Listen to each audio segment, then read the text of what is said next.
Welcome. Let's get started. Thanks to all of you for being here. This is a wonderful evening for us, and it's going to be a wonderful evening for you. My name's Rich Lyons. I'm the Dean of the Business School here, Berkeley Haas. This evening's program, it's a very special one. It's annually we have an award. We're here to celebrate the 2009 Best Paper Award, the Accenture Best Paper Award. That is for the best paper that appeared in our California Management Review, which obviously draws from potential publication worldwide. The paper is entitled Innovation as a Learning Process, Embedding Design Thinking. It was written by our own Haas School professor Sara Beckman, also Michael Berry of the Institute of Design at Stanford University. Traditionally, the award winners give a talk on their paper at these events, and we've done it that way year after year after year. But Sara, always questioning the status quo, nixed the idea of this traditional talk on the paper, and she thought instead that we would be much better served, and it would be more interesting to hear the top people in the field, the top designers, the top thinkers, the top executives address the subject of design thinking, where it's going, in their own words, in their own perspective.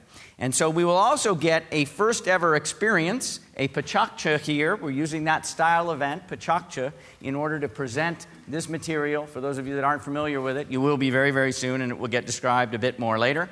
I will let others explain that. We've got a distinguished panel of guests, as you know.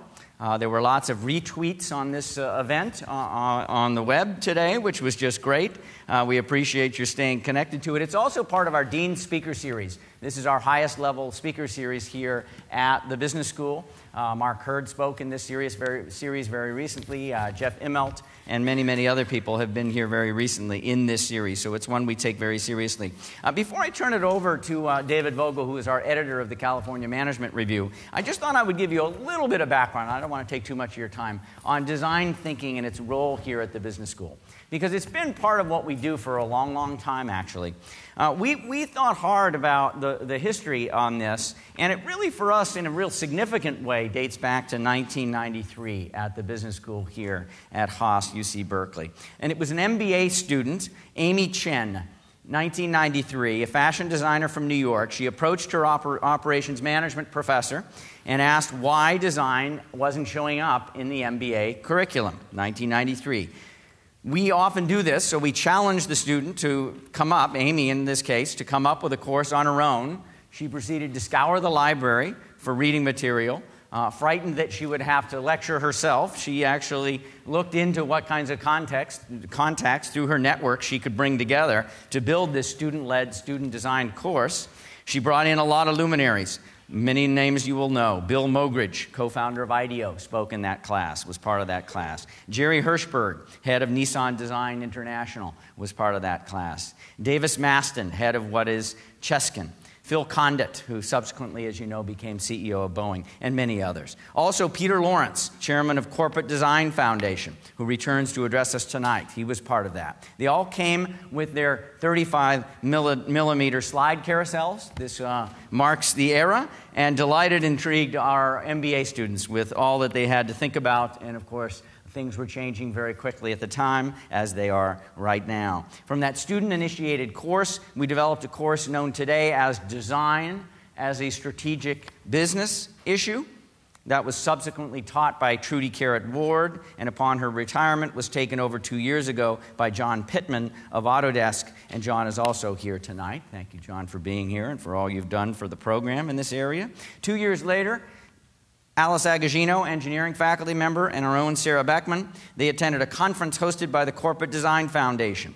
And at that conference, they learned a lot about what was up in the cross-disciplinary new product design and development area, and in particular, what sorts of courses were beginning to emerge at some other schools, some of these, of course, design schools. In 1995, supported by the nascent MOT program at that time, that's our Management of Technology program. It is joint with the College of Engineering, so there's been connective tissue between the Business School and the College of Engineering, and also the Information School for a long, long time here on the Berkeley campus. They launched their own version of of the course jointly with the California College of the Arts, CCA. In this class, MBA students join forces with Berkeley engineering and CCA design students. These are graduate students, first pass prototyping, many, many other things. It's a fabulous course. It lives on to this day, and it's got that long history and has sown the seeds for an awful lot of program that's been developed since then. Let me jump to today. There's an awful lot still going on. Design has gathered much more attention in the press, as you know. Haas has been named, and other schools, but we were named one of the top design schools by Business Week and have been for several years. New classes on design-related topics, many of them being added to the curriculum. One in particular on post-Dilbert workspaces was a very popular one on workspace design.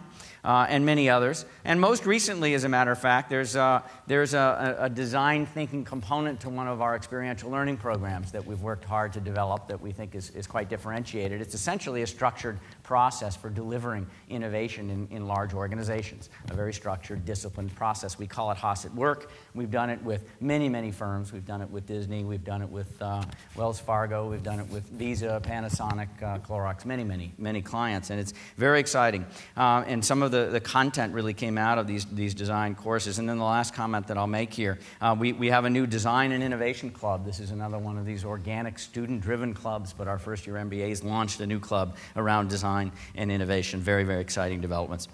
I'm going to turn it over to David Vogel to talk a little bit about the California Management Review and what we're up to tonight. I thank you all for being here, and I look forward to the program. I hope you do. Thanks.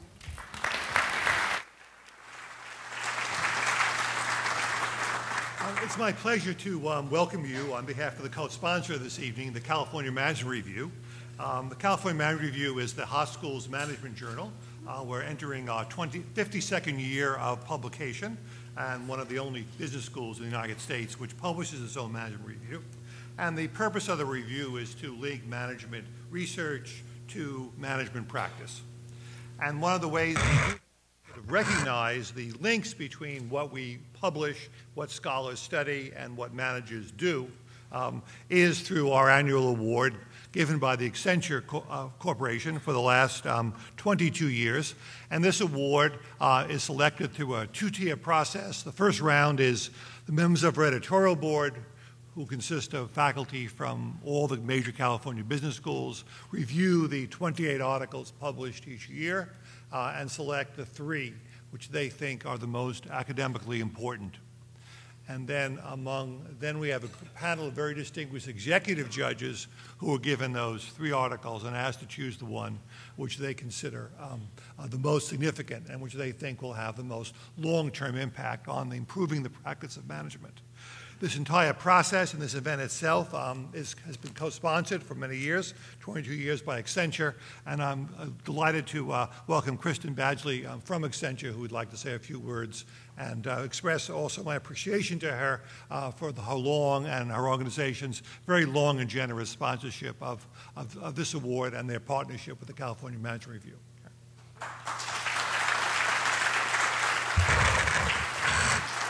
Thank you. Thank you, David. My name is Kristen Badgley, and I'm lead business development for Accenture here in Northern California. And we're delighted to have this opportunity to be here tonight. 22 years of sponsorship is a pretty remarkable record, I think, for any corporation. So we at Accenture take great pride in partnering with CMR and always look forward to this event. So I really hope you guys enjoy the format of the event this evening. And I know I'll be taking back some recommendations from my PowerPoint intensive colleagues, and hopefully we can improve all that too. So anyway, enjoy the evening, and thank you.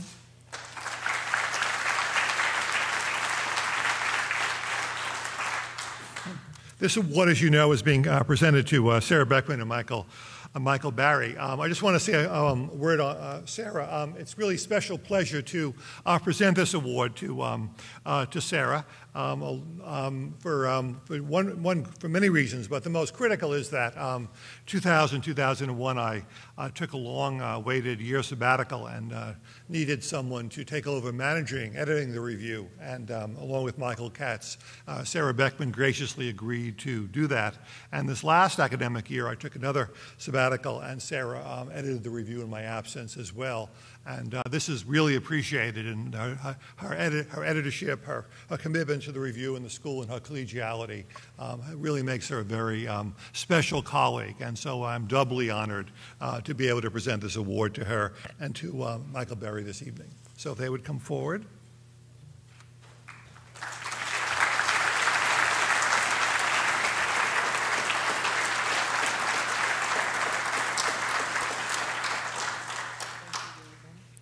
There's actually another side benefit, which I should have mentioned, is we always pay the travel for someone to come out and give a talk for the award. And our husband told me he would eat the bridge tolls tonight, so this is a special event.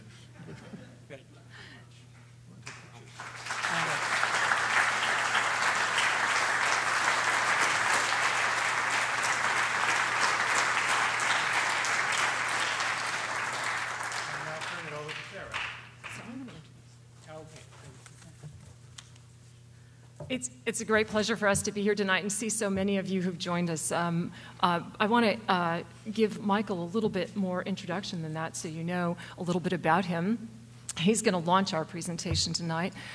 Michael is a partner at a design firm called Point Forward. Prior to that, he ran a design firm, again, as a partner called GVO. He's been working in the design industry for many years. Some of his partners and colleagues are here with us tonight.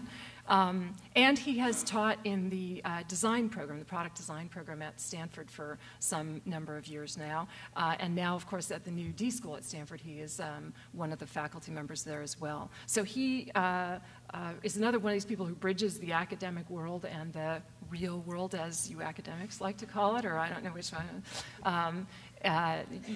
And has for some time, and is clearly very much a thought leader in the design space. So it was a great honor for me to have a chance to work with him. And I know because we're in Berkeley's auditorium, we're focused on Berkeley and Berkeley's design work tonight, but Michael's done a lot of stuff at our sister friend, what do we call it? That school down the peninsula. And so, Michael and I actually were at Stanford together as undergrads. I was an industrial engineer and Michael was a mechanical engineer. So we think we must have met each other somewhere along the way many years ago. So it's been a great pleasure for me to work with Michael, and I want to be sure you know about his background and his contribution to all the design work that we've done at Haas over the years.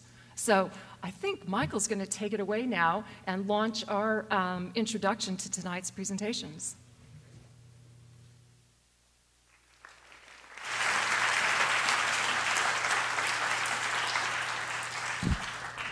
Okay. I like to walk when I present. So this is kind of an interesting evening. Design being recognized and awarded in an academic institution. This is really, design's come a long way. George Nelson once referred to designers as the exotic menials. They were the ones that in companies, you'd give them the stuff that nobody else quite knew what to do. They'd handle the radiuses and the topography because nobody else really wanted to do it. They didn't know how, but they seemed special. It's been quite a journey that we're beginning to recognize that these designers, these creative people, think in really interesting and useful ways. And in institutions that have had design, they have both practiced this creative stuff. We've seen it come out in products, but we're beginning to study the process. What is it that they do? How do they get this interesting stuff that's more than just typefaces and styles, but ways of getting their arms around problems in very new and different ways? And that's what I think we want to explore. And this thing called design thinking, which I would argue designers have done for a very long time, I think we're trying to understand and say, well, how can we leverage it? How can we use it in different disciplines in different ways? And that's what Sara has been doing here for many years and with business students, and what we do at Stanford with engineering students and lots of other people. So design thinking, what's the definition? So a very, very pragmatic definitions deals with, a process for practical creative resolution of problems. Well, that doesn't tell us a whole lot. This ability to combine empathy, creativity, and rationality, that too. Didn't know designers were rational, but yeah, they can be that as well. And I think unlike analytical thinking, and it's interesting this notion, this dichotomy, the sense that design thinking is a creative process and that this idea that analytical thinking isn't necessarily creative. And that's an interesting issue. I think the important thing is it's this idea of building up, not simply taking apart, but putting things back together. And that, I think, is an interesting clue. So when Sara and I wanted to put together an article, we had some experiences in our class. We saw what students were doing, and we saw where students struggled. And in the process, we really kind of wanted to share what we saw and tried to explain it. So our article, and we're just going to give you a really quick overview. We have the luxury of forcing our students to read our articles. We don't have that luxury tonight, so we're going to try to make it very, very painless. But essentially, the article we wrote began to look at two models that were already in existence, that we were really teaching from. And the first one came from Charles Owen at IT, and he'd structured design thinking in a very useful way. What we also found is that basic structure had existed, probably 20 years earlier, and it was in the area of learning theory, and especially in the area of experiential learning. And interestingly enough, we discovered the exact same model was present. And that was interesting, and that was David Kolb's model. And David Kolb's model, really quick, looks something like this. It deals with this notion that when we learn, we need to deal in concrete ways and in abstract ways. No surprise. We deal in analytic ways, we take things apart, and we deal in synthetic ways, we put things back together. And what you get in this lovely 2x2 are different modes of thinking. Okay? So for each of those quadrants, as you kind of move through, when you learn, you need to engage all those kinds of thinking. And no surprise, when you move into a design process, all of those modes of thinking are engaged. And as you wrestle with a problem, as you learn, as you create, you go through those things. And we've changed the kind of activities, our observations and frameworks, these things called imperatives, and solutions at long last. And in our article, we talk a lot about the tools that exist, the experiences students have as they migrate through. But rather than go through that, I had a colleague who read the article, and he said, it's a really great article, but boy, it sure took me a long time to get through it. And actually, I kind of had to read it twice before I really got it. And he said, does that happen to your students? And we, it kind of happens to our students. And he said, you know what? And, by the way, his name is Roger Sheely. And Roger Sheely said, I have a son who is doing film studies. I think I could really help you guys out. So I want to show you what Roger did. And Roger took, he created a trailer for our article. So I'm going to share that trailer with you tonight.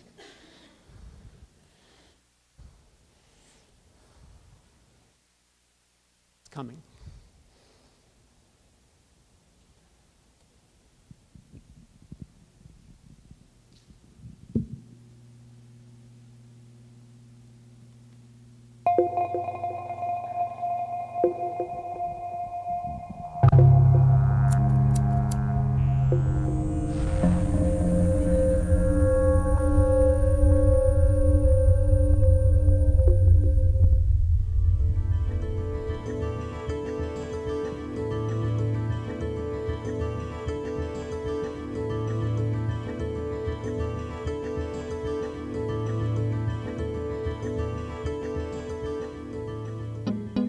How do we learn, innovate, tell a story? They're all connected. The divergent learner.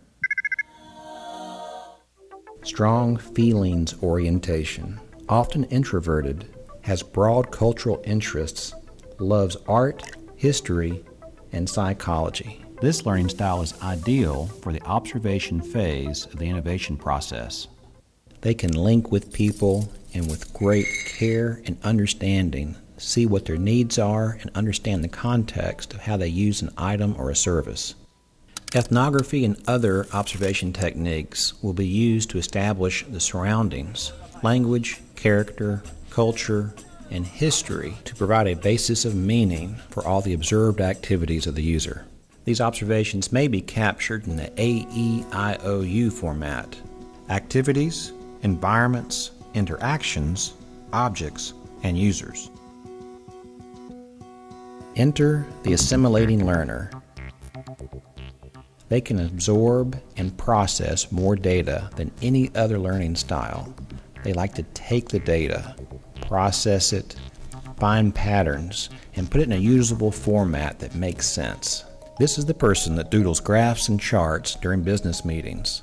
They are often introverted, intuitive, and love mathematics and the physical science.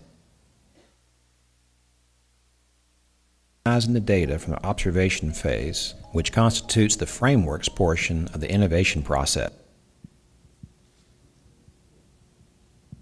It's best at finding good uses for ideas and theories. Like a compass, they help the team discern which path they should take given all the available options. They are often extroverted thinkers and find their ways into engineering, medicine, and technology fields. They best fit in the imperative project and clear objectives established for the team to follow. Objectives like a laser quality printer that prints on plain paper for under $1,000. The imperative stage requires a different kind of leadership than the previous two stages. It can be full of conflict, as many people want to continue gathering and analyzing data, or they may not agree on the exact objectives selected. They may want to have a color printer for $1,500, or perhaps the printer should also be a copier. The converging leader must steer the team through these conflicts and provide a clear value proposition for the organization. The accommodating learning style is the fourth and final learning style. They are hands-on, act-from-the-gut kind of people.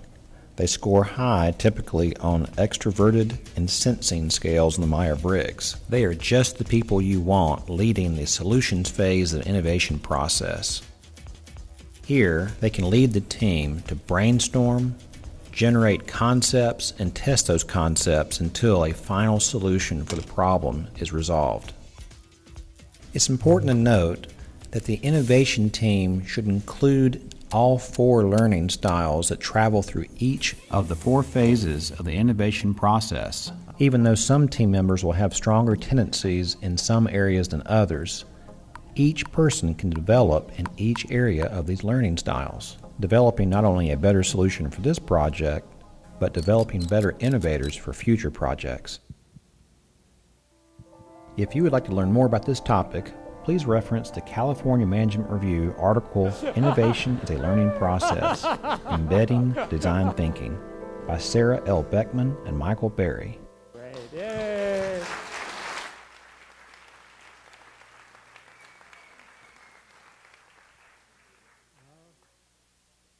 Yes. So hopefully just a little taste of what's inside the article. So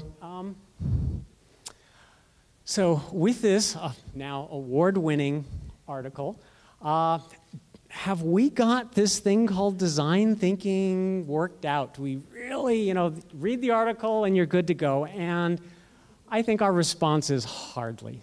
This is just touching the surface. And I think as a way to understand it, Sara and I were having lunch in a Japanese restaurant, and Sara said to me, I've got a way to pull this off. It's called Potaka. So with that.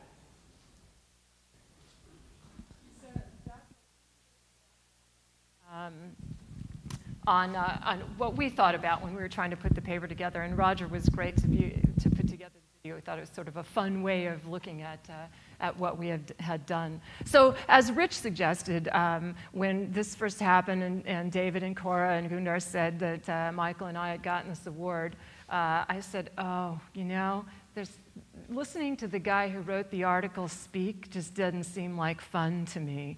And in this case, well, I don't mind listening to Michael, but it didn't seem like fun to me to drag all of you through something that you've heard many times. So, and I just learned about this thing called Potaka, and I thought, wouldn't it be cool if we could get some wonderful designers, design thinkers, innovators, leaders in the design world to come and tell all you guys what design is about instead of us doing it. And be a lot more fun for Michael and me. So that's what we proposed, and that's what we're doing tonight. Some of you may wonder what this Potaka thing is all about. So Potaka is from the Japanese word for chit-chat. And basically, it's a format for giving presentations in which you're given 20 slides, and you have to present them at the rate of 20 seconds per slide.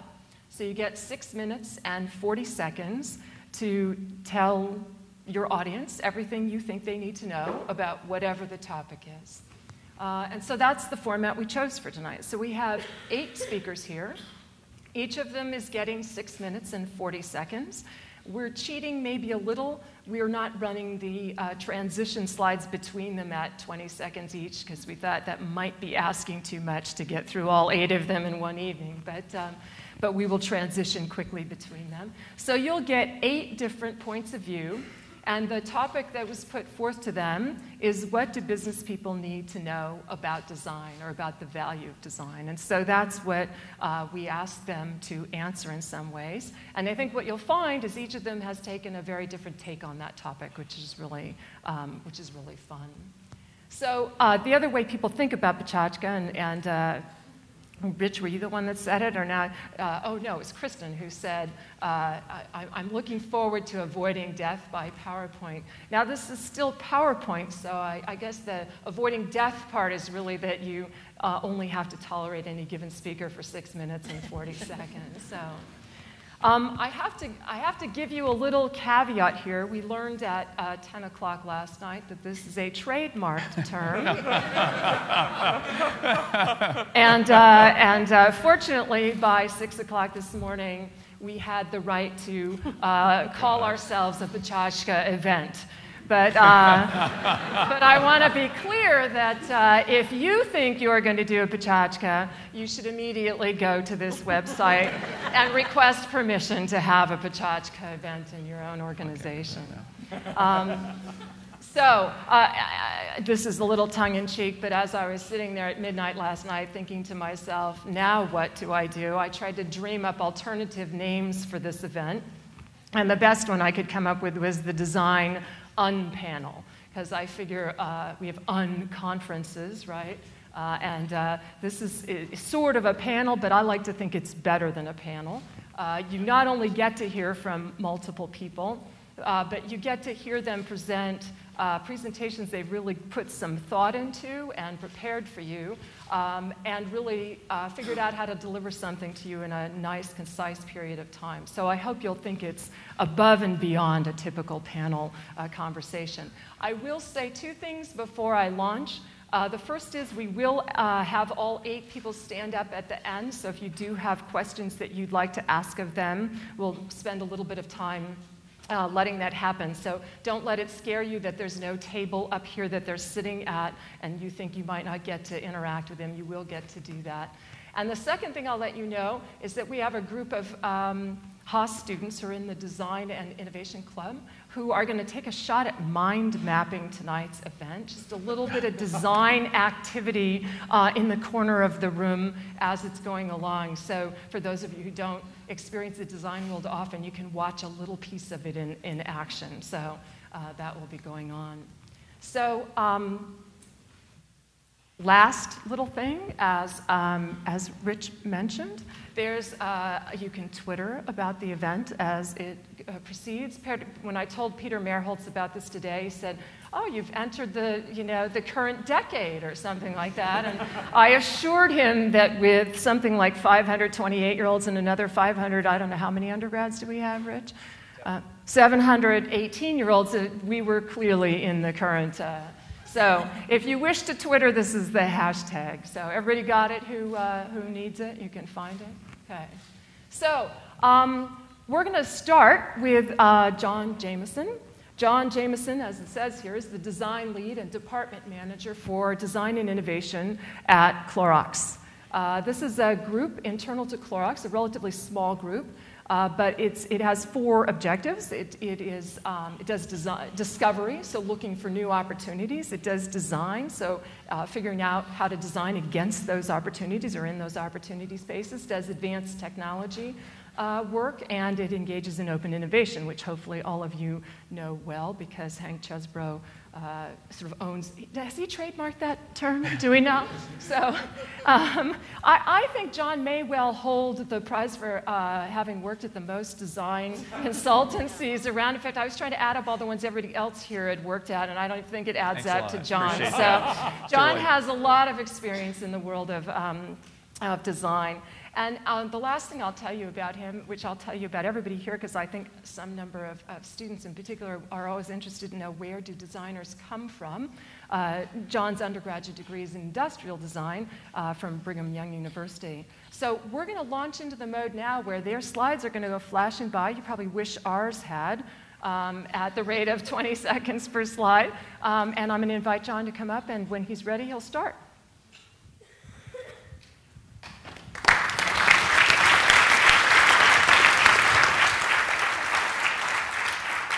Ready? Say when.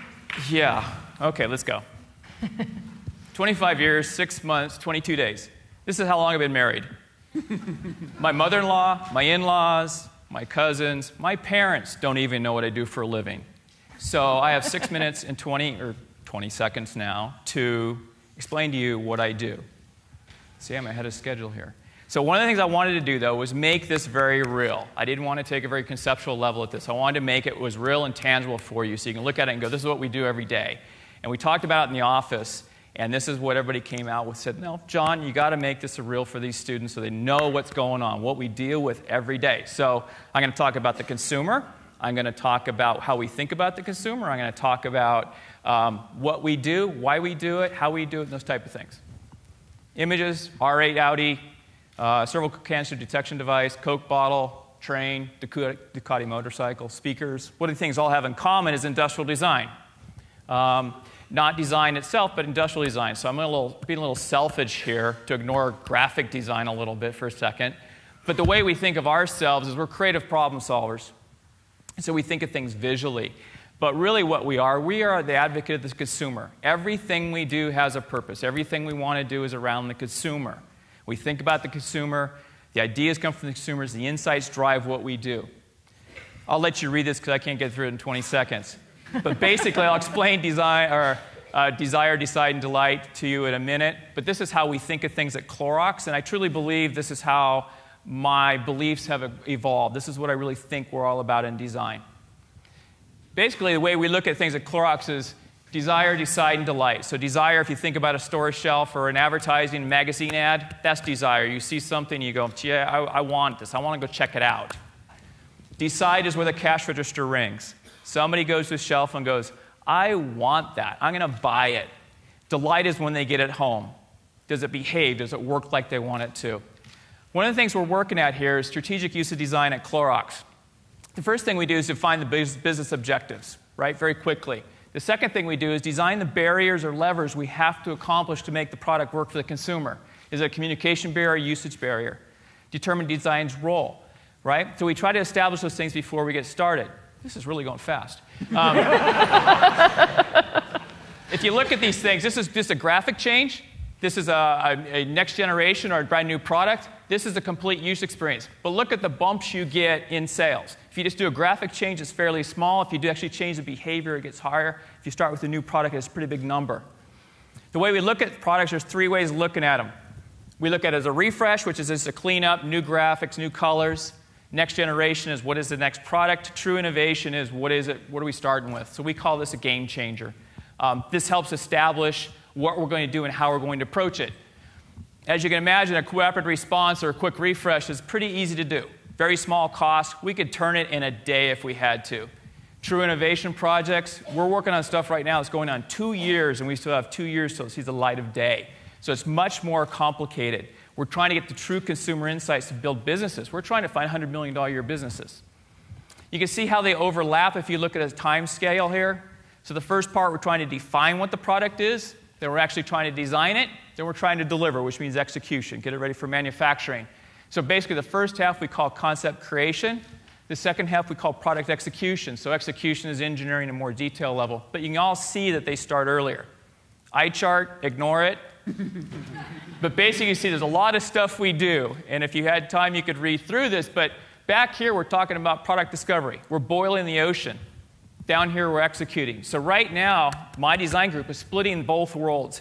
So we're still doing stuff very business-specific, like a new bottle for Greenworks. And then we're trying to find the new thing that British should be doing. We look at things, when we tackle a project, we look at these five things. And typically, 20 years ago, design didn't care about these things, but now we do. We're looking at how it's used. We look at how the business supply chain and business model is. We look at marketing. We look at use. We look at technology. We look at the consumer. Refresh examples, just graphic change. It's a Breville toaster. What can you do to packaging to change it? So here we've got, you showed it in the environment. Here you've got very whimsical. Here's a museum piece. The next slide is actually an Armor All example, real world. Why does 20 seconds seem so long now? It was did a graphic change here and a logo change. We got a 5% sales lift the first year and 50% the second year, which was huge in a declining market. All that was a simple graphics change, right? Really simple, not a big deal. It took a few months, we were done. And now it's slow again. Very conceptual, next generation. So this is looking at our Clorox disinfecting wipes that you're probably familiar with now with H1N1. Early concepts, but what that actually led to was this, which was an aesthetic dispenser. We found out that people leaving this out on the counter will consume more, right? So we changed the behavior instead of it being under the counter. This was early works for the Starbucks instant coffee. Some of this works of past life and consulting. We worked with Starbucks on their Viva coffee. And these are early concepts. We're trying to make a very Starbucks experience, and ultimately ended up being this. Very early, easy stuff to do, a little bit of consumer research, but not much. The next slide is actually some work for Mattel. Very exploratory, next generation, fairly easy to do, fun consumer research. We shot Nerf darts at kids for a couple days. But again, very exploratory, not so much consumer research. When you start getting the more involved project, the innovation projects, you'll see that we get into consumer insights, which then drive the concept. So here we're talking about those existing behaviors. This is actually at-home coffee for Starbucks. We're trying to leverage existing behavior of people thinking frozen coffee preserves the coffee better, makes it fresher. So you store it in the freezer. And now we save time with consumers by actually putting the thing in a coffee filter shape. This was a liquid hand soap for Colgate. And so we said, gee, consumers don't like to throw away the whole cartridge, right? Liquid hand soap. What can we do to change that? So we actually came up with a system where it's you keep the head, which is a metal head, and you replace this. The beauty is it actually created IP for Colgate.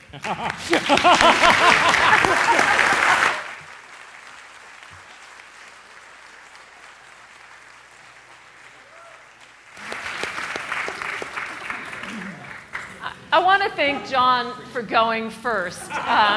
He only found out an hour ago that he was going first, and we didn't tell him that Michael and I actually put a random number generator on the speed, which was, no, I'm just kidding, that's Lazarus.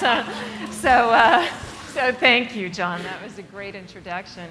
John Edson is the president of Lunar Design, which is a local Bay Area design firm that started about 25 years ago and really was at the early stages of helping Silicon Valley learn about and understand the importance of design in product development and in succeeding in the marketplace.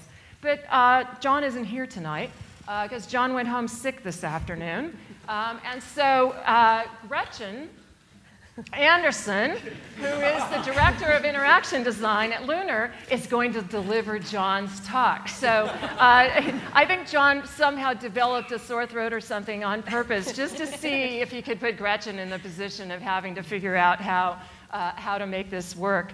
Again, in the interest of having you know backgrounds of people, Gretchen went to Harvard University in History and literature. History and literature. So I thought you'd be interested to know sort of where all these design people come from. So with that, we'll introduce Gretchen and let her take a shot at her first Potaka with 2 hours of preparation. This is actually my third Potaka shot, so while it's not my material, I have an edge, some sort of. All right, I'm ready when you guys are. Okay, so I actually don't know what this image means, but I am going to talk about mad creativity, which is making a difference with creativity. When we think about innovation at Lunar, we talk about it as how are we going to make a difference? And there's a couple ingredients that we have that we think about, some of which have come up already tonight even. And we'll ask, well, what's the role of business in design? We'll turn that on its head, and I'm going to tell you a familiar story with a twist. If you all remember the Motorola StarTAC. This really answered a question of cell phones. The promise of cell phones was portable, personal communication. But when they were the size of,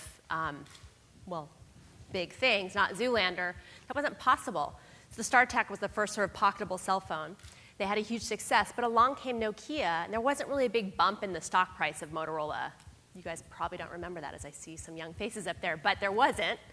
And Nokia kind of ate their lunch. And there was this question of like, but we built it. Why didn't they come? And that brought about the next phase for Motorola, which was the Razr. And the Razr was actually kind of a success. This is really just the StarTAC without the battery pack and a better-looking industrial design. Iconic keypad. It got some personal colors. It really delivered on the personal part of the personal communication. So they got it in your pocket, and they made it personal. But I don't know, those of you, I had a Razr, it sort of didn't really deliver on the experience, right? They were kind of clunky, there was too much going on, and most Motorola people, it was a polarizing product. It wasn't something that people really loved holistically. They loved that it was a fashion icon and that they stood out, but not for how it behaved. So, engineering plus beauty wasn't enough. They got it thin. They got a small win initially, but they didn't really build loyalty. And it was easy to copy. So pretty quickly, if you had some technology and you had some beauty applied to it, you came up with something that the Koreans and the Chinese could crank out cheaper and faster and better. So in 2008, they hired Sanjay Jha. I don't know how to say his last name, actually. And first thing he did was cut 6 of their 8 platforms. He said, look, guys, we got to focus. It was a pretty smart decision, I think. So did John, apparently.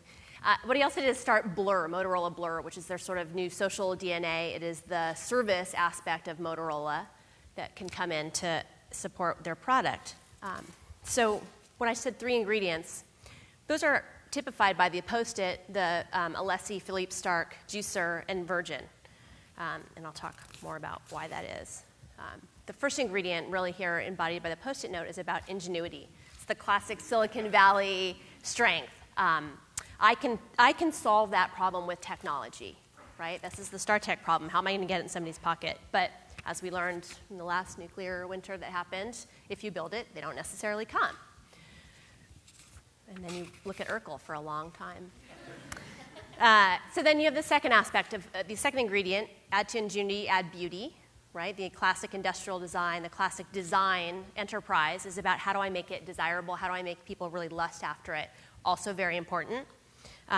Beauty also, I think we're realizing, plays more than just like the kind of soft role in why people want things. There's also a cognitive element in that. People relate to things that are better looking.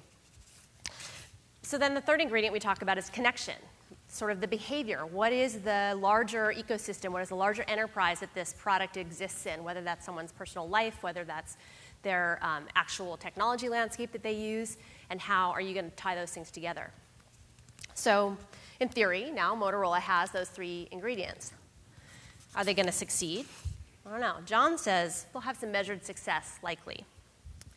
I would say that even this week, David Pogue just did a review of the Droid, and he's giving it some interesting remarks. The thing that that stood out for me is he said, these aren't smartphones anymore. These are application platforms. They're App Store platforms. I think that's an interesting way to think about completing that circle. So. Ooh, and fast again. Not about conflating. This isn't about these 3 ingredients are ever present, and we should always just remember business, technology, and user, right? We've been saying that now. That's what design thinking taught us, and we've been talking about that triangle for a long time. At Lunar, we really think about it as keeping those things distinct for a reason. We want to be intentional about when we're doing a beauty exercise, be intentional about when we're doing a connection exercise, be intentional about the technology investigations. Those things all need to come together, of course, but kind of to the point of the paper, those take different kinds of skill sets in people. So I don't know what that last one's about. So Apple can't get away from talking about Apple. Do you have a Steve Jobs? Do you have a genius? You might not. Your CEO probably thinks he is that. You probably don't have their look. You probably don't have their brand. So we believe that designers can really make that difference. Apple has 32% of phone profits. They have 91% of market share of PCs over $1,000. And their profit is equal to HP's profit on a third of the revenue. So obviously there's a compelling business case there. So are you ingenious? Do you have secret sauce? Can you deliver something less expensively? Can you deliver more or less, whatever the challenge is there? And if you don't, you might want to trim and focus and find your secret sauce, right? When clients come to us and they say, we have this problem we want to solve, and we say, great, what are you bringing to the table? And if they bring opinions and money, they might need to have something else, some IP. Beauty, brand, expression. How are you going to express the value that your technology has? How are you going to express the value of the connection that you're going to create with somebody? Can you tell Clorox, can you tell P&G their products are dirty? That method case study is scintillating. And then connection. I think this is meant to say, if I can channel John, you feel like James Bond when you walk up to a Toyota hybrid and you can walk up to a locked car and get right into it and push a button and drive off. And that is the emblematic or an emblematic expression of that connection picture. The reason we use these, I think the Post-it one is obvious. I think the LSD one is obvious. Virgin Airlines is a classic, they tie it all together. For those of you who've flown on Virgin, it's as though they sat you down and asked you, what do you hate about flying? And then they said, we've taken care of it. Except for the bathrooms. The bathrooms still suck. So our challenge to you, demand, I've already lost it. Elevate charisma, elevate beauty, foster ingenuity, and demand charisma. Yeah.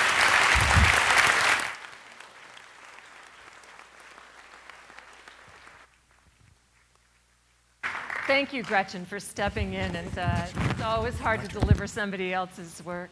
So next up is Elizabeth Windrum. She's a senior user experience designer in the YouTube area at Google. I'm sure you all well know Google pays a considerable amount of attention to the role of design, and in particular to simplicity in design and consistency in the delivery of a user experience. And so I think she has had some interesting challenges with the integration of YouTube into that kind of a design environment and whether or not some of the Google approaches apply and how to apply them. Elizabeth has her degrees in graphic design from the University of Michigan and interactive design from Carnegie Mellon. Welcome, Elizabeth. Great. Thank you.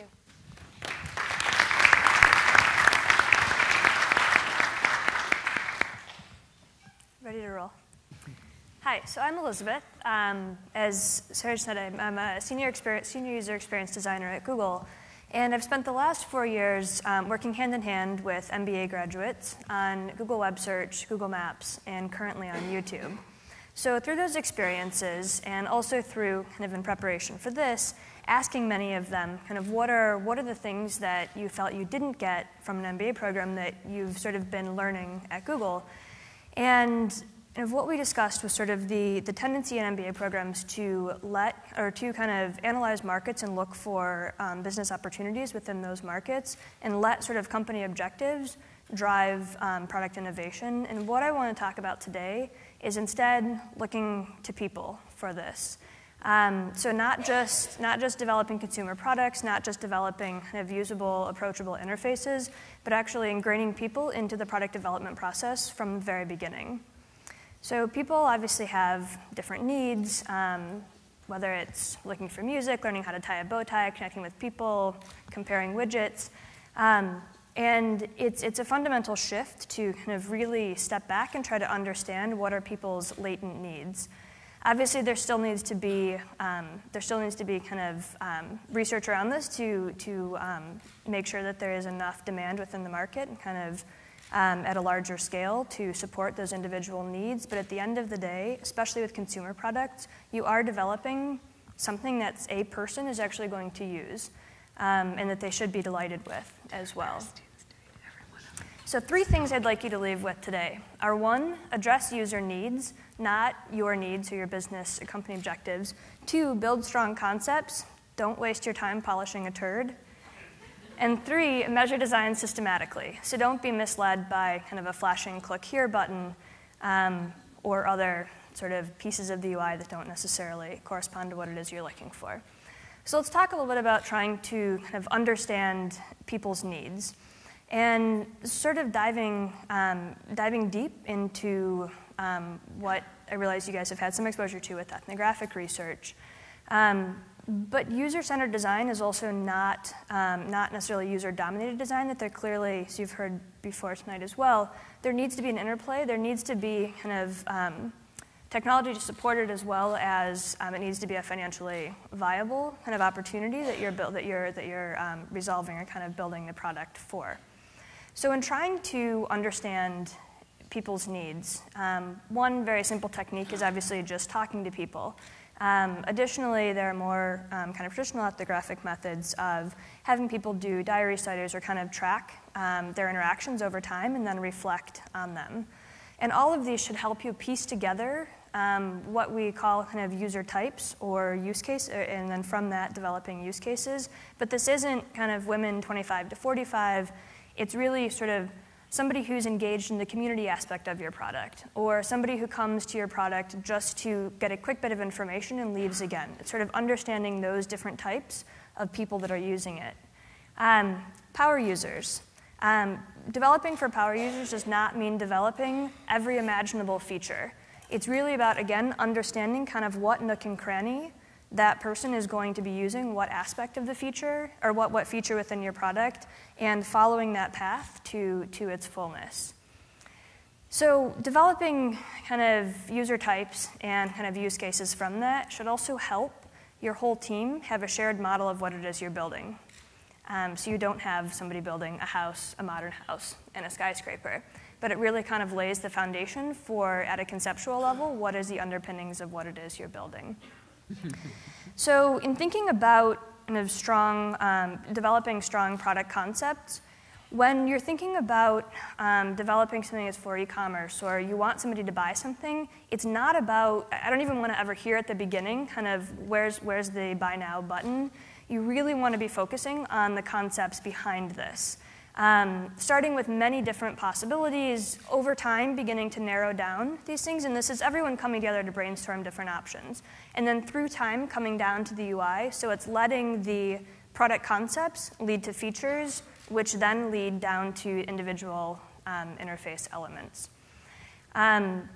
You also need to think about any feature within a product or any product as a part of a greater whole. So you should never let your org chart show up in your product. You may very well be working on a feature or kind of on a feature that's a part of an experience that spans many different product teams, but you have to think about it from the user perspective, which is not about, oh, this is that person, this feature came from that team, or this feature came from this team. As well, kind of measuring design systematically.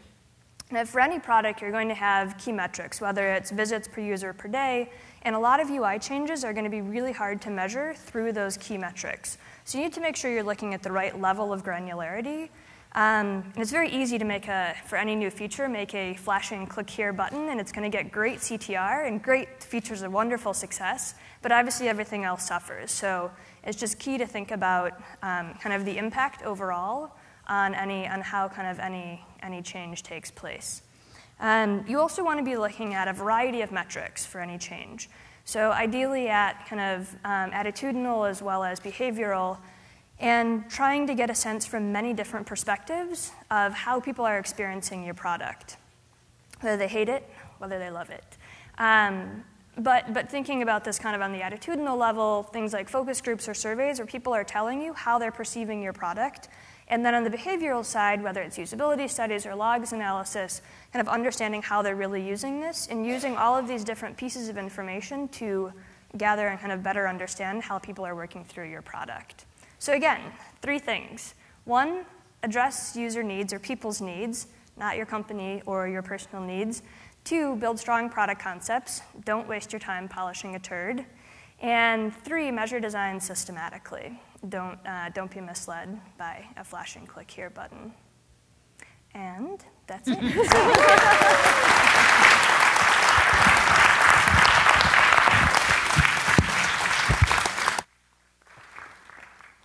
We hoped you would enjoy about tonight is the different presentation styles. So the sketches that Elizabeth has done in the presentation are a fun way of of presenting what we do.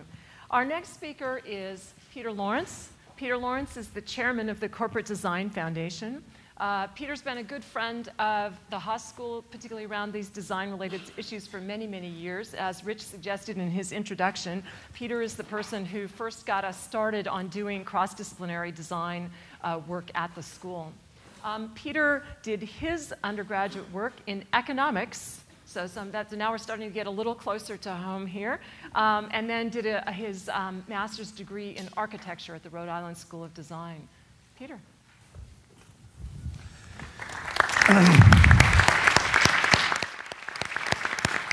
Thank you. Actually, the economics was when I discovered that I didn't want to be a civil engineer. That was a mistake, so then I majored in economics. Okay, I guess I'm ready to go. Okay, I'm not going to tell you absolutely everything I think that's important about design, but one aspect that I think is particularly important is the idea of understanding other disciplines. The idea of working with other disciplines, but understanding. And Sara and Michael made a point that this is important. They didn't focus on this. They focused on, for instance, you also needed to make sure that you had the different learning skills on the team. But they acknowledged that it's important and went on to say that designers sometimes were actually forced to work across interdisciplinary boundaries, but then what do they do? And their point was they needed a way to explain what it was they were doing. And I think in their great paper provided a really good way to help explain this process. But senior executives, A.G. Lafley in his very successful tenure as CEO at P&G said that their teams are increasingly way more cross-disciplinary, and in addition, the work of having design be very well represented at P&G was something he focused on intently. Joe Hogan goes beyond that to say that the team has to come to agreement in the beginning on what needs are going to be met. So you're not only working in a team, but you all have to agree on what the problem is you're going to solve. Okay, so business, everybody's saying this is important, but what were schools doing about giving somebody, all of you, and this is 20 years ago, 18 years ago, an experience that you actually worked in an interdisciplinary way? And the answer is not much. However, and the dean mentioned that we did some work now, it's a little scary, 18 years ago, but we were a marriage broker that got MIT and RISD together. That course is now 17 or 18 years old, Carnegie Mellon. We gave Carnegie Mellon the industrial design department at Carnegie Mellon. Yes, the slides keep moving. But one of the key things when you ask these students, well, what happened? Okay, you worked for a whole semester. The students say it took half a semester for us to understand the other disciplines. That designers weren't all weird and that business people weren't all money-grubbing creeps. Half a semester. So one way to look at other disciplines to begin to get an idea of some other disciplines is let's look at the required courses for some of the disciplines, and these teams were business, so required courses for an MBA at Haas. Now, one of the things that's important is that these are distinctly different kinds of people. Different people come to the Haas School and are going to go to, say, mechanical engineering. So you're not only are they looking at, for instance, mechanical engineering barely fits on one slide, and these are all required, as many of you probably know. These are different people studying very different things. And this is just sort of the tip of the iceberg. This is what they're required to look at. Industrial design at CCA that Sara works with in the multidisciplinary course that she does. Now,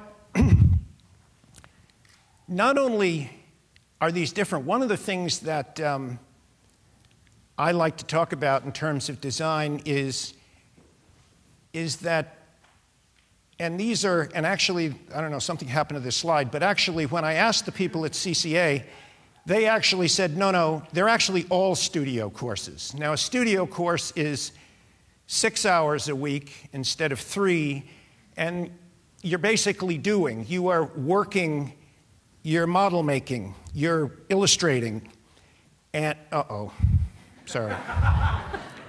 Something has happened we've missed a slide. But anyway, I'm focusing now on sustainable design.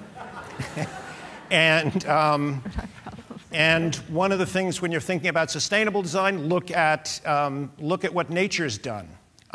Biology, and here's yet another discipline that you can bring into the team. If you're going to look at nature has been at work innovating and designing for many, many years.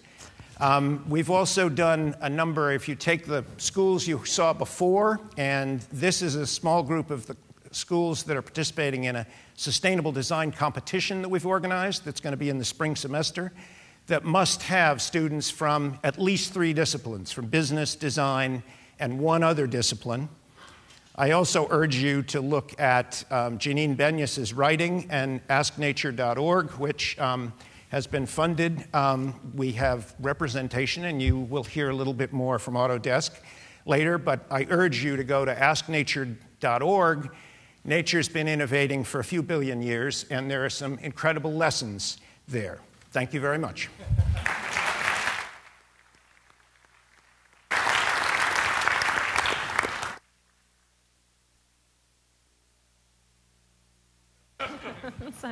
Thank you, Peter.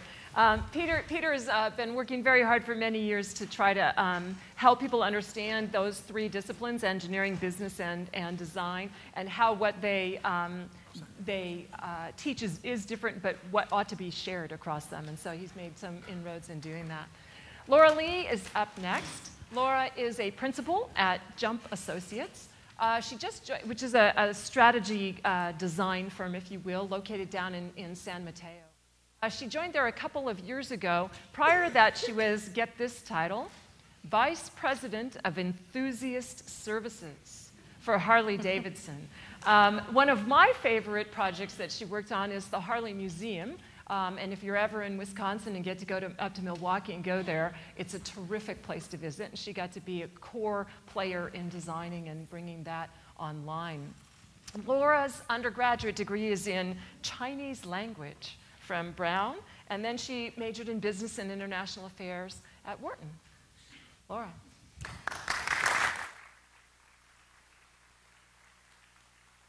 Thank you, Sarah, for that wonderful introduction. Okay, I'm ready to go.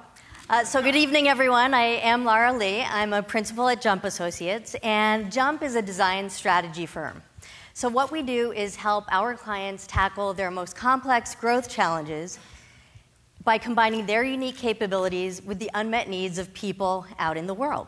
And we do this by synthesizing social science, design, and business strategy. Now, I'm not a designer, but over 25 years leading strategy, marketing, branding, startups, turnarounds across industries and around the world, I've had a lot of experience in designing compelling solutions to complex business problems. And really, if you think about it, one of the most complex problems we're all facing today in business is how do you set up for sustainable growth? And I mean sustainable in every sense of the term. And if you think about that, it's really a complex design challenge. It's about balancing desire and constraints. It's about how do you create compelling narratives. And it's about adapting to changing conditions. So what I want to talk about today is 5 practices for designing and executing sustainable growth strategies in a time of really ambiguous change. And those are empathy, awareness, strategy, emergence, and leadership. So empathy is really the ability to get beyond yourself, to experience another person's feelings and emotions, to reach out beyond yourself and connect with other people, and to walk in somebody else's shoes. And as human beings, we are all born with empathy as a capability. Now, empathy can be a really powerful business tool in terms of identifying new opportunities ahead of the competition. So if you are staying in touch with what's going on in people's lives and really digging beneath the surface, going behind the scenes, understanding what's happening to them at an emotional level, you'll be able to identify the value shifts that are going to lead to emerging unmet needs that will reveal those hidden opportunities. So about a decade ago, a group of entrepreneurs noticed that urban dwellers were increasingly seeing car ownership not as a status symbol, but as a costly hassle. And so by connecting that need with the fact that people still wanted the freedom and mobility that cars offered, they came up with Zipcar, a car-sharing service. And what that did was really give people a way to actualize their green desires, and Zipcar is growing even while autos are fading. Awareness is about self-knowledge, and so that's really at an organizational level about understanding what drives your culture, what motivates you, what gets you excited. And just like with an individual, you need a lot of stakeholder feedback to understand and develop that self-awareness. Why this is important in changing times is it allows you to play to your strengths and let go of your weaknesses, like those declining businesses you may be hanging on to. There's no time like a crisis to kill off those sacred cows. And oftentimes, even aggressive pruning will actually make the organization stronger if it's done with focus. So one of the first things that Steve Jobs did when he returned to Apple was get rid of every category in which that company couldn't be great. PDAs, servers, printers, video game hardware. And it was that focused creative destruction that set the stage for the success of the iPhone and the iPod and the iMac. So next up is strategy, and this is one of the most abused words in business, I think. It can mean organizational design, it can mean segmentation, it can mean restructuring, it can mean M&A. People use it to mean everything. And yet, strategy is really critical if you're going to drive positive change. So in times of uncertainty, what do you want a strategy to do for you? You want it to first clarify your purpose. As an organization, what are you trying to accomplish, and more importantly, why? And then you wanted to get everybody on board by making it meaningful and relevant to every individual in the organization. So one of my favorite examples here is Interface, maker of carpet tiles. About 15 years ago, CEO Ray Anderson proclaimed that his company was a pillager of the earth, and that he was going to reinvent it as not only a zero-footprint company, but actually a restorative company. And as a result, they have gone on to amazing radical reinvention, technological breakthroughs, and every employee in that organization is inspired by that mission.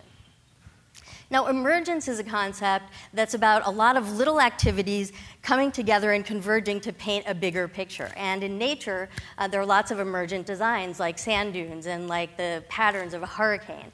Emergence is also a key concept in philosophy and in systems theory. But what does it mean for business? The future is emergent. So it's not about knowing, it's about learning. It's not about predicting the future, it's about being the first to recognize it as it unfolds. So what you don't want to do is spend all your time generating forecasts that are wrong from day one. What you want to do is identify those critical uncertainties in your business and then plan experiments to help you see where those things are going. So when we were doing growth strategy with the San Diego Zoo, we had all kinds of factors like climate change, like animal rights, like changing social norms that made it impossible to chart one course forward. So using an opportunity mapping process, we identified what are all the directions the zoo could go, which are the ones we're best set up to succeed at, and then we mapped out a process to test, learn, and build. The last one is leadership. And in times of change, what we need is courageous leaders. Those leaders who can make tough decisions but get the troops on board, who can take a whole organization with them because people are inspired to follow them. And so what do great leaders do well? They do two things. They tell great stories and they walk the talk. Stories that make emotional connections. Stories that tell people about the meaning of their work. Stories that paint a vivid picture of a future that's better, that people want to aspire to. And then they always lead by example, without fail. So when A.G. Lafley took over as the CEO of Procter & Gamble, he was determined to show that organization what it would mean to become a world leader in consumer-centric innovation. So he went out and did dishes with consumers and found out what was going on in their lives. And that demonstrated his commitment to being consumer-centric, but it also gave him these great stories to take back to the organization.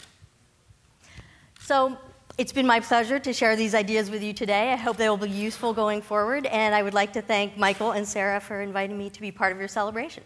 Thank you.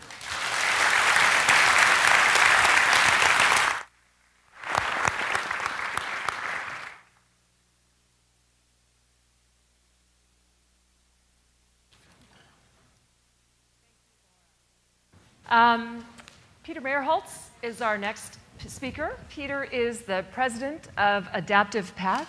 Change the slide, please, sweetheart. President of Adaptive Path. Adaptive Path is a customer experience, user experience design company, and that works primarily in sort of the web interface space.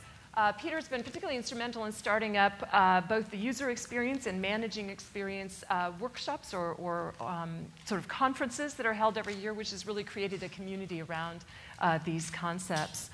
Peter's undergrad, get ready, is from UC Berkeley. We had to get one in anthropology. So thank you, Peter. Yes, give him the axe right in the neck. Please start. Stop. Oh, is this going to take 20 seconds for every transition? Yep. Oh, dear. No. I hope not. We'll use the arrow if it's there. You go. Okay. No, it shouldn't. My talk is titled The Mindset, and that'll become clear a bit later, but I also want to out myself as an extroverted assimilator based on the learning styles we heard earlier. Last year, I decided to no longer care about being a frequent flyer on United Airlines. I had given them a lot of business over the prior probably 10 or so years, and yet when I wanted to change a ticket for my wife because we just had a kid, they wanted to charge us $150 and throw us through a rigmarole because we happen to have different last names. This is not an atypical experience if you have flown a major American airline, including American Airlines, as these comics attest to. Can I get an upgrade? Sure, I'll treat you with indifference instead of contempt. Or these cattle saying, I'm sick and tired of them treating us like airline passengers. In fact, when Forrester did a ranking of 114 American companies on customer experience, the major airlines ranked the lowest, with only Southwest Airlines having a ranking that rated as good. Now, what I find interesting about this is that Southwest Airlines is actually a low-cost airline. So it's not about money, is it? Well, the obligatory Steve Jobs slide, actually there will be a lot of Steve Jobs in this talk, so get ready. Steve has a quote. When you start looking at a problem and it seems really simple with all these simple solutions, you don't really understand the complexity of the problem, and your solutions are way too oversimplified, and they don't work. And what Steve is referring to is what we tend to think of as the technology part of the pyramid. Whenever you launch a new product category, you tend to focus on the technology. Technology has enabled something new in the world, and you kind of focus on that, and you deal with just kind of what can we do now. So back in long before many people in this room were possibly born, there was a word processor called WordStar that was awesome because you could do things that you hadn't been able to do before. I mean, it was a pain in the ass to use. The instructions take up almost half the screen. But it competed with this, right? And so if you had been using a typewriter, WordStar was awesome because you could do things that you simply couldn't do given the state of technology at the time. So technology can actually be perfectly fine as a differentiator at the outset, but it does not really provide a sustainable advantage over time. And so when we get back to, it's the WordStar experience is reminiscent of a quote from Samuel Johnson. Like a dog's walking on his hind legs, it is not done well, but you were surprised to find it done at all. I also think I figured out how to hack Potaka, which is to have so many transitions, your 20 seconds just keeps adding and adding and adding. A similar experience comes from the world of VCRs. In the late 70s, Sony released a VCR that did very little, but it did one thing you had never been able to do before, which is record television. Wasn't easy to use, wasn't pretty, but wow, you had this new capability in the world, and that was revolutionary and to be lauded. Now, getting back to Steve, the second part of his quote is, when you get into the problem and you see it's really complicated and you come up with all these convoluted solutions, that's sort of the middle, and that's where most people stop, and the solutions tend to work for a while. And this is kind of where much product development and business has been, even now, but we're learning a bit in terms of how to get beyond it. And this is where organizations end up focusing on features. This is where you get product boxes filled with bullet points explaining all the things that a product can do, and this is how you're differentiated in the market, that your product has more features than other products, and this is how you try to sell. And from a marketing standpoint, it can be okay, but it leads to experiences. Oh, this is building in reverse, but it leads to experiences. So if you had WordStar at one time, you have the evolution of Word, which you're going to see in reverse. So this screen is, of course, before that screen, but where Microsoft just kept on pouring features into the interface, frankly, because that's what people asked for and that's what they could sell. You had the evolution of the VCR where it could do all kinds of things, but no one knew how to use the fucking thing, and so it blinked 12. The blinking 12 became the icon of the misery of complex products, right? So what does Steve have to say about that? But the really great person will keep on going and find the key underlying principle of the problem and come up with a beautiful, elegant solution that works. Now, the Steve that said it is not that Steve. It is this Steve. Steve said that in 1984 at the launch of Macintosh, before iPhone, before iPod. What he's talking about is focusing on experience. Steve understands the importance of experience. Steve has a mindset that allows him to appreciate the role that experience plays in truly distinguishing your product from others, as we've been hearing from the other speakers today, the value of having that shift. Microsoft, in a presentation that a UI director gave, is started to realize this. And for the Microsoft 2007 UI, they came up with a set of design tenets. We refer to these at Adaptive Path generically as experience principles. I won't go over them in detail, but what organizations are starting to do, even those that are not design-led, are embracing experience principles to allow the organization to adopt new ideas that allow for better products. They got rid of a lot of features in the latest release of Office, really stripped it back so you could focus on what it is that you want to do. There are opportunities. You don't have to have a genius or guru in charge of the organization. You just need to sit down and figure out what it is that you're about. How can you differentiate? TiVo is a remarkably successful, easy-to-use, passion-driving technology. You can't tell me the name of anybody who works there, I bet. It doesn't have a genius designer, but what they do have is a set of principles that they've articulated that drives the design of their product. So I want to leave you with the idea that customer experience is not something an organization buys. It's not a process it executes, and I fear that business school, even design thinking business school, is going to get too process-oriented. It's a mindset that your organization adopts to deliver great experiences to their customers at the beginning, the middle, and the end. Thank you.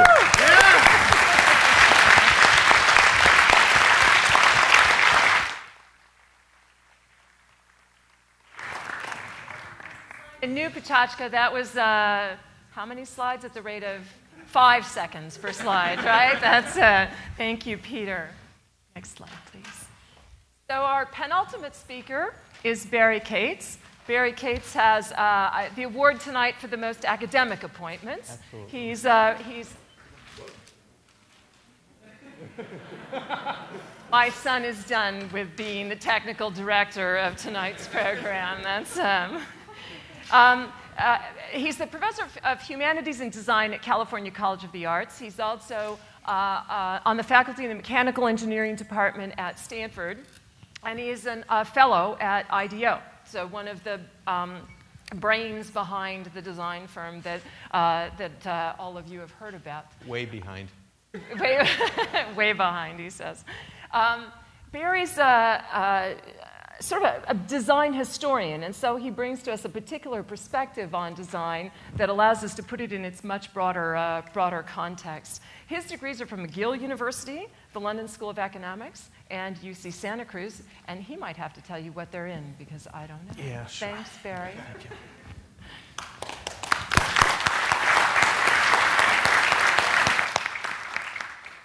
I'm not sure how I got myself into this, but I did. So let's just do it, shall we? First thing I would like to say, this is the only original thing I have to say this evening, is congratulations to Sara and Michael from the panelists on their terrific performance. They are two of the smartest people I know, but it's also important to note that they are two of the nicest people that I know, except for Michael, who's mostly sort of a pain in the ass. So that was Potaka, which I actually thought was Yiddish when I agreed to do this. Best. Am I still plugged in? Okay, so unlike John Jameson and other people who have had these brilliant serial careers, my career is more like a club sandwich in which I get interested in something and I just pile more and more stuff on. One part of it is at CCA, which you just saw, where we don't do design thinking because we're too busy doing design doing. The other part of it is, as Sara said, at the engineering school at Stanford, where we're all full of design thinking and don't do enough design doing, but we're getting a little bit better at that. At CCA, I try to get art students to take technology more seriously. At Stanford, it's getting engineering students to take art more seriously. And at IDEO, I've been hanging around there. My official title is outpatient. And what I try to do at IDEO is get artists and engineers to play nicely together, which is really, really hard. There is a common denominator to the things that I do, and it is, as Sara said, history. In fact, my grandfather actually was in the Yiddish theater, and I asked him how he could do the same thing night after night on the stage, and he said the secret is you don't need a new story, just a new audience. So I have all of these different audiences, and I basically tell them the same story, which is that if you look back 3 years for a breakthrough solution, forget it. If you look back 3,000 years for a breakthrough solution, you are much likelier to get something. So that was the previous slide. This slide is my quick one-slide history of design. If there are any questions, see me after class. And I was doing that for a while, and then I noticed one day that I was bored to death and getting somewhat disillusioned with the approach to design history, which was best summed up by Edna St. Vincent Millay, one damn thing after another. So having gotten somewhat impatient with that approach of just looking at a sequence of things, I also became sensitive to certain things that were happening in the world. August 25th, 2005, Hurricane Katrina proved to be a really good inspiration to me as a design thinker as it bore down on the Gulf Coast.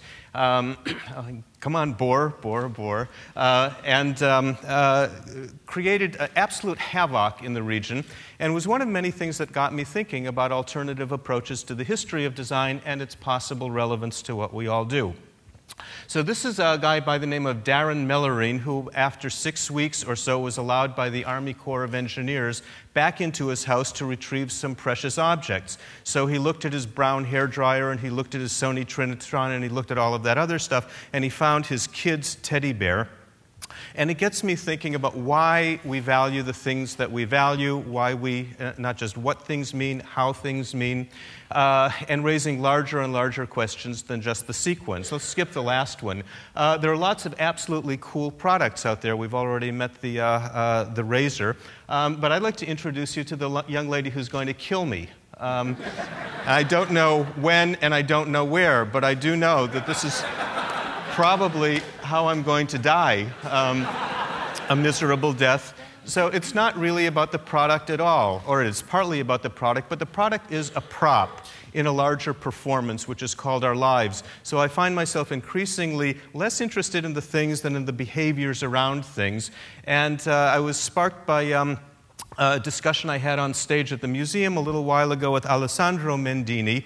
I'm on a sort of 24-second schedule, I think, here, who asked the question that you just saw: what objects have the moral right to enter the 21st century, given the incredibly high stakes that we are all facing? And to get at that, I stopped talking to designers, because they just didn't have anything to add to the story, and I started talking to everybody else. Archaeologists, I began talking with and reading and teaching cultural anthropologists. These are 2 ATM machines. This is one for the bourgeoisie, and this is one for anybody with a baseball bat and a pair of needle-nose pliers who can extract a quarter from the mechanism. 2 ways of getting cash on the street.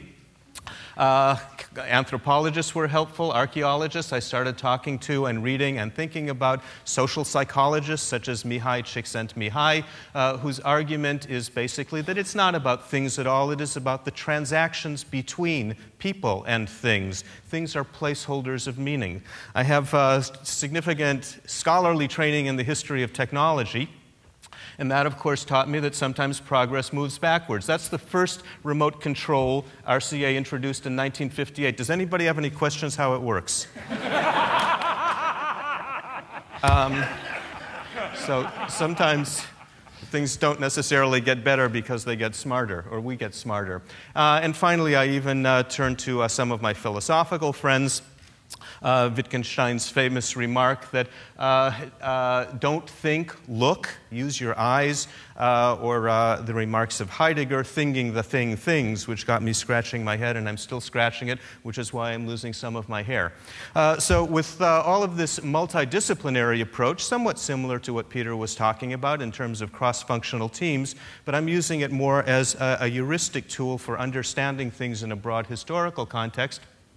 I began doing this thing at Stanford this year, which is that I called up all of my friends except Michael and Sara because they were too busy winning prizes, and I asked them to contribute to a lecture series that I organized on the ecosystem of design, the point being that design is not just about designers, it is about an enormously complex and interactive cultural ecosystem. So they have all been helping me figure that out.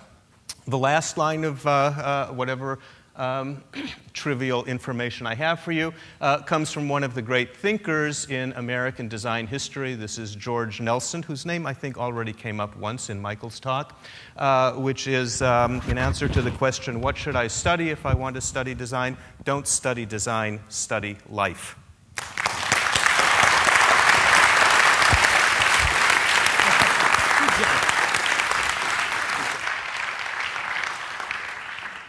Thank you, Barry. Our last but not least, oh, I have the clicker back now. Our last but not least speaker for the evening is Carl Bass. Carl is president and CEO of Autodesk. For those of you who don't know Autodesk, just yesterday somebody said to me, does Autodesk make AutoCAD? So just to be clear, they do. They make 2D and 3D software to support manufacturing, architecture, graphic, video, design, a wide range of applications in the design world. So they're a company that knows the field of design well. Carl has his degree in mathematics, which may contribute to his particularly unique view of what design is about. So, Carl.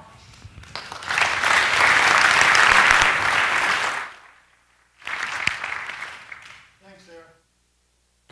Okay, so I'm not a designer, but I am a maker. So, and I never think of myself as a designer, I think of myself as a maker. Here's something I recently did. This is a vase I did. It's cast out of bronze. And I've spent most of my life making things rather than designing things. Amongst the things I've made in my life are all kinds of stuff. I've made boats, I've made sculpture, I've made functional things, I've made non-functional things, and as you know, I've spent a lot of time in technology making software. Here's a boat I worked on. Interesting problem. How does it go through the water? How does it look good? How does it react to the stresses? Interesting problem and how to solve it. Most interesting, for most of my life, these two things have been distinct. I've worked with technology, and I've made stuff. They've never come together, and I never saw a reason to pull them together. As a matter of fact, this is the recent bench I made out of granite, and it was the first time I actually used the computer to design anything. So for 25 years, I've been working in both these fields, never had any opportunity to bring these two things together. I didn't think the computer was useful. Here's another thing I recently built. I spend my time more and more these days with my kids building things. This is a spaceship we decided to build. After we built one this big, the kid said, I wanted one I could get into. So this is version 2, in which we could, at least he could actually get into it. So nowadays I build rocket ships and baseball bats and pitching machines and all kinds of contraptions. If those were squares of chocolate and you really like chocolate, would you want the 2 blue ones or the 1 red one? Two blue ones? One red one?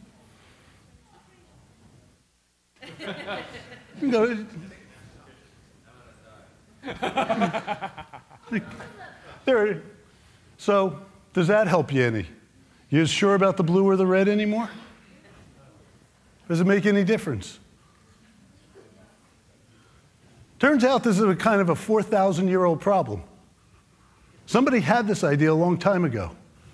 It's an interesting, the first guy who had a good answer got named after him. It was Pythagoras. Here's a really elegant proof of it. What's interesting, there's more than 300 proofs of it. One's done by Leonardo da Vinci. One of the proofs is done by President Garfield. And one of them was done by an Oakland high school student about 4 years ago. One simple problem, 300-something different ways to do it. This is what I do during the day. We make software, helps everyone design things, And it goes from that civil engineering to architecture.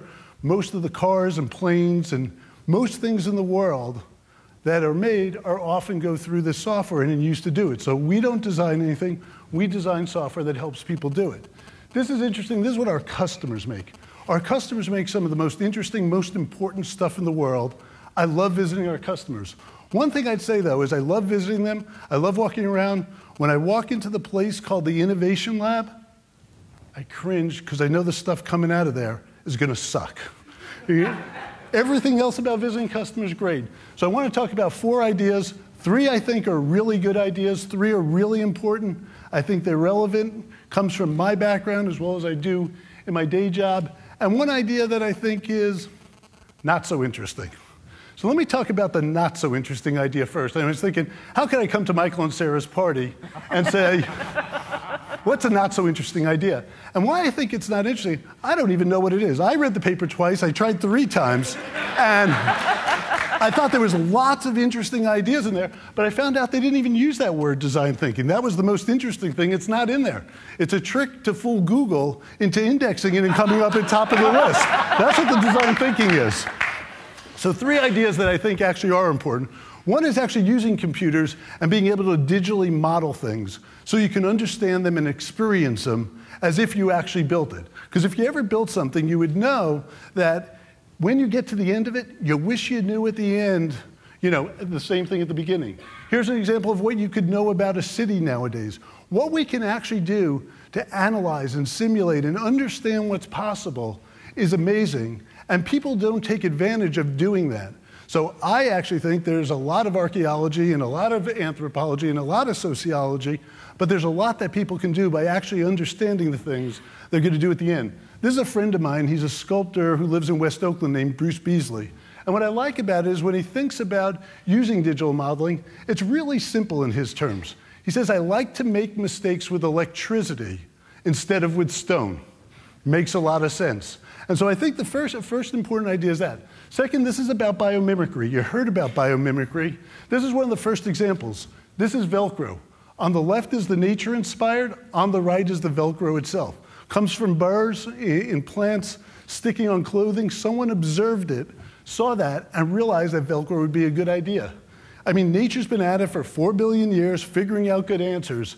When Steve Jobs is long gone, nature will still be there doing it. Here you look at, here's the Shinkansen train, a couple 100 miles an hour. When it went through tunnels, made big noise. The guy who designed it was a bird watcher. And he realized the kingfisher had solved the same problem of how to go from one medium into another and actually designed the nose to look like that.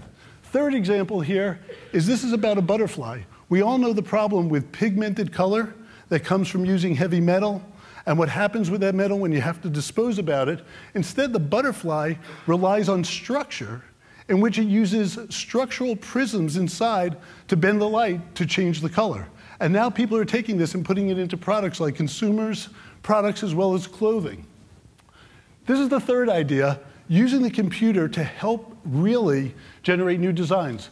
550-foot tower in Korea, they use the computer to generate thousands of designs. Because at the heart of many designs, there are rules, there are intuitions, there are things that designers know that they can do. Here's Boeing used it to do the same thing. Took them 8 years to test the first 100 of these. 8 years to test 100 designs.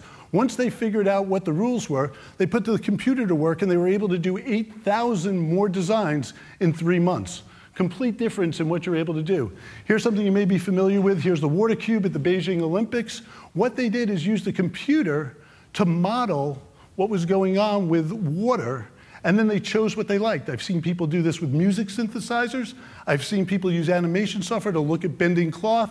People are borrowing all these ideas and borrowing ideas, getting inspiration from interesting places and doing it. So I try to help these guys with their punctuation. It's not design thinking question marking, it's design equals thinking. And when you really think about what it is, design is really about solving problems. And you can see that people can get inspiration from all kinds of different places, and they can solve it in all kinds of different ways. Thanks.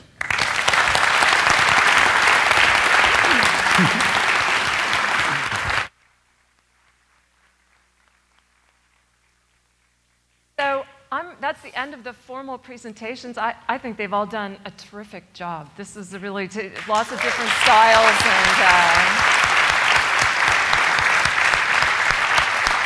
fun to see a lot of different perspectives on design. I'm going to invite all of them to come up here, and if you guys have questions that you'd like to ask, ask away. We have microphones set up, so if you have questions, we invite you to come up to one of the microphones and ask. It's always tough to be the first one. Somebody can be brave.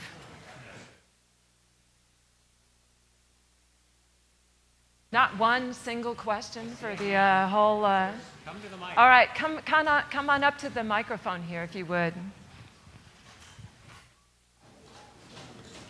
Hi, my name is Karan, and this question's for Lara. Lara, you mentioned that emergence is one of the things that's very important, and which is being the first to recognize what will happen in the future. I wanted to get a little bit more color as to what are the strengths, or what are the things that one has to develop to be able to recognize emergence? Emergence. I'm a big believer in planned experimentation, and what that looks like really depends on the nature of your business and what it is you're trying to learn. But it's getting clear on what you know, what you don't know. Some things are possible to test in advance, or perhaps model, if you know Carl. But then there are other things you really can't know until you try them. And so how do you set up experiments to break them down into small pieces and to begin to find out around the edges what you can learn through trial and error, basically? Okay, thank you. Hi, my name is Erica Mead, and first I just wanted to say that I'm a student at CCA, and I'm actually getting the MBA in design strategy there, so I just wanted to set the record straight that there is design thinking happening at CCA and design doing. But that sort of leads to my question, which is for Peter, which was that you mentioned that there's this, that you need to sort of make a difference between process and mindset when you're talking about customer experience. I was wondering if you could just sort of elaborate on that. Yeah, sorry. In working with clients and looking at the industry, and in fact even some research that some colleagues have done, there's a particular colleague, Jared Spool, who runs a company called User Interface Engineering. He's looked at companies and their ability to deliver great experiences. And he says the companies that get stuck on process are actually deliver worse experiences than companies that have adopted a mindset towards delivering great experiences. Those companies tend to have toolkits. They have techniques. They have things that they resort to and that they use. But they have methods, but they don't have a methodology. They don't have to say it has to start here and end there. And I think the way that design gets taught, particularly kind of systems design and design of more complex things, tends to get very process-oriented because it's teachable, but it's actually not as effective in practice because problems differ and you need to be able to bend and flex as need be, given the nature of the problem. But too often, less savvy organizations that really don't understand how to deliver for the customer and adopt that customer mindset follow a process rigidly, and they don't end up delivering what's actually helpful. Thanks. Hi, my name is Arjun Saxena, and my question is for Elizabeth from YouTube. I wanted to say, if you were to launch YouTube today, how would you do it, and what would change in the design? Like, it's been 4 years. What has changed? What are some of the learnings that you've learned working in the last 4 years? Well, to be fair, I've only been at YouTube for 6 months. I'd been on Google Web Search and Maps before that. But it is something that I've actually been quite impressed by, that is being asked throughout all levels of the organization. And I think one of the things is that because YouTube launches things all the time, which is pretty fascinating and awesome to be a part of, but things are growing really complex with it, and there are a bunch of, it's kind of going through feature lists of things. There are a lot of features right now on YouTube, and I think that it's we're trying to craft a more intentional experience kind of moving through YouTube. But I think it's also one of those things that's very difficult to say, kind of, if you were to start from scratch, what would you build? Because it's a lot of things that have only been learned through time and kind of by iteration as well, sort of throwing out different ideas and just putting them on the table and seeing how they're used, and then bringing that back in to the product. Does that make sense? So it's kind of I think that were you to start from scratch and kind of build a video consumption and sharing tool or site, that you may build something different, very different from YouTube, but it would also be very difficult to necessarily build the same thing that one would looking at all the learnings of YouTube today and kind of bringing that back into the product itself as it exists. So we're trying at this point, I would say, to kind of simplify and bring some greater consistency and intentionality to the experience of being on YouTube, but that's something that can only be learned from YouTube having existed for a while as it has and having changed and grown through time. Can I follow up on that? I almost gave a different talk, but that follows on this theme, and it actually ties in with what Laura was talking about with respect to emergence. You here are students or people who frequent the campus of the University of California, Berkeley, and you're probably familiar, though you might not know the name, of the concept of desire lines. Desire lines are those foot-worn paths that you all make when you don't want to take the paved paths because they don't actually get you from where you are to where you want to be. The university here actually seems to have a policy against desire lines. They love to try to prevent you from using them. But they're actually a really interesting model. There's the probably apocryphal story. I've tried to find where what the university actually did this, where they set up the campus with no paths for the first year, and then they saw the paths that people made, and you hear different universities as the examples. But to get to this point, it's actually a really interesting metaphor for design. Putting stuff out there or not putting stuff out there. Twitter is another example. Trying not to over-specify a system, seeing what people do with it, and which is kind of what YouTube's done. And now what the process YouTube is going into is paving the paths that people have made, realizing, okay, these are the behaviors that people are engaged in. How do we make them stronger? How do we optimize for those? So use desire lines as a metaphor. It's a pretty one that people gravitate towards. So I'm going to ask the panel if anybody is dying to fill in that thing that you missed when the slide flashed by, or if any of you have any closing remarks that you'd like to share with the crowd after having listened to the others. You had to go first. Do you have anything you'd like? Oh, I want the last word now. I think he wants a drink. Well, then I will just say, you want to say something, Peter? Oh, okay. Because I'm about to say we're finished. All right. So I want to say thank you again for all of you to be here and help us celebrate design and business.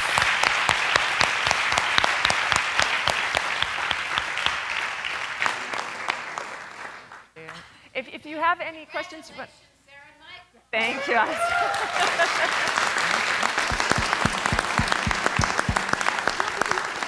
4 minutes if any of you want to come up and ask, but then we're going to take these guys out of here and feed them. So.